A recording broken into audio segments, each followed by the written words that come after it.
What part of the gameplay have you improved most since the first Evil Within? And is there anything that has been altogether changed? You have much more options this time. You know, we have obviously the sneak elements there. With bigger stages, there's more options to run away, and fighting is always that option. So it really leaves it up to you as the player to how you want to play, and you have to gauge the situation and how you're going to respond to it. But Sebastьян actually has a tool now that can kind of help him navigate this world, and that is the communicator device. What does the communicator device allow him to do? So, like you saw in the trailer, it's a communication device for him to stay in touch with Kidman, who's outside in the real world.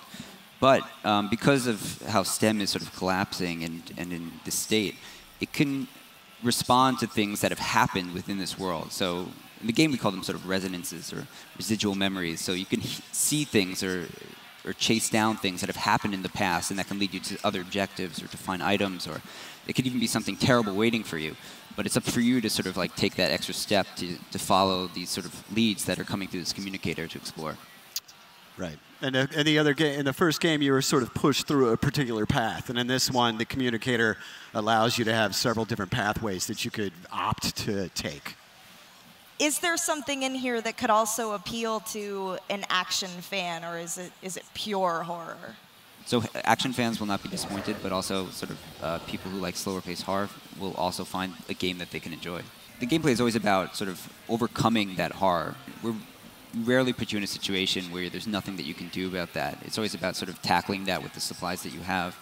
But this game definitely expands on the option of that free-form ability to do what you want to do in the situation. And it all depends on, again, how much you explore, how much ammunition you have, how you really think about a situation before you approach it. Will this rely almost entirely on gore, or will it be an emphasis on psychological horror and general creepiness? I think this time we really kind of pushed the psychological horror aspect much harder, I think, than the first game.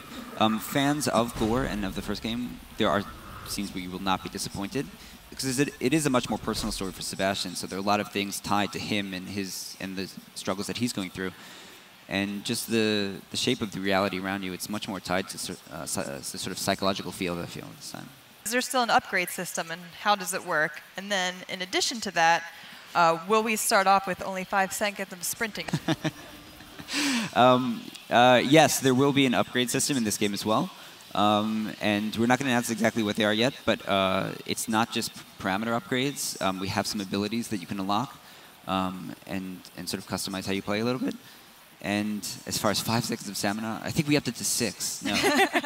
But it's definitely still something you need to be concerned about when you play. But you've got to have that. You have to have that stress, that additional stressor on top of everything else. It's like, I'm running out of breath. What am I doing here? Ultimately, that's what humanizes Sebastьяn and makes him a cool character that we can play. Yeah, whatever, he's pretty roughed up, though. So. Yeah, I mean.